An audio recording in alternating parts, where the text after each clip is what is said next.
Entertainment presentation. नमस्कार आज्ञा मुई आपण मानकर शंकर बेहरा एंटरटेनमेंट यूट्यूब चैनल रे आपण मान को लेगी नेस गुटी सुंदर संबलपुरी गीत जेनटा की गाइछन आपण मानकर फेवरेट देवजानी गिरी। गीत के संगीत देछे मुई शंकर बेहरा। गीत के बहुत सुंदर भावे लिखिछन बलांगीर तुसरा धानघरार श्रीमान इंद्रमणि सिंहदेव। से एकाधर रे जड़े लेखक अवसर प्राप्त शिक्षक आ जड़े समाजसेवी मध्य तांकर लेखारे बहुत गुड़िए बही मध्य प्रकाशित होती। आपण माने आगुरी जेंदा ताकर गीत मान को भल पाइबार दीचन ई गीत के भी हेन्ता भल पाइबार देवे बोली आमर आशा। नमस्कार।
बजे देउछे मुरली धरी मोना के आकट करी रे बजे देउछे मुरली धरी बसी सुर सुनी मान मुर्दा होली केता करमी तोती कहो मते हेल काम धरी नहीं पारो छे सते मन दे दिली कला कान होके ए मन दे दिली कला कान होके मन दे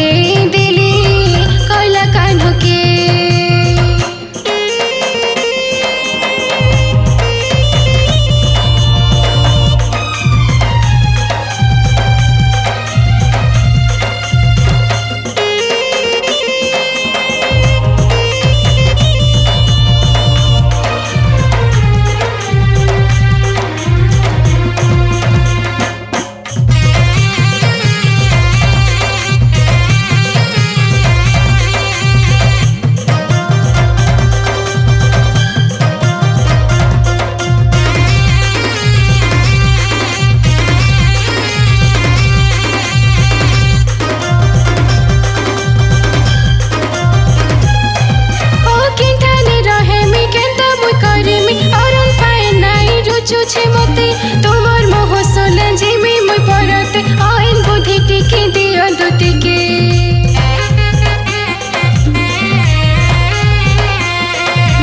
किंठाने रहे मी केता मुई करमी औरन पाए नाई रुचु छे मते तुमर मोह सोला जिमी मुई परते आइन बुद्धि टिके दियो दुतिके मोर नाके आकट करी बजे देउ छे मुरली धरी मोर नाके आकट करी रे बजे देउछे मुरली धरी बसी सुर सुनी मान मुर्दा होली केंता करमी तोती कहो मते हेल दम धरी नहीं पारो छे सते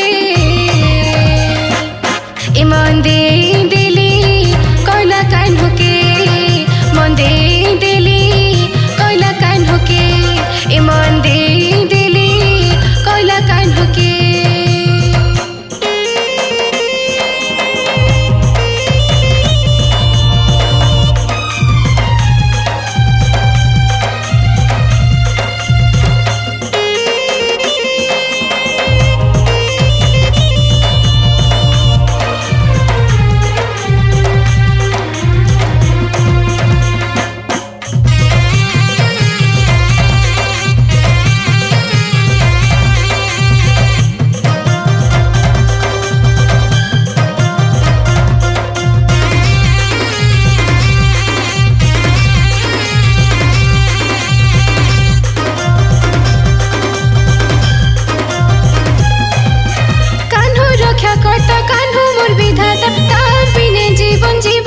बुझी जेंता कले ताके पासी ना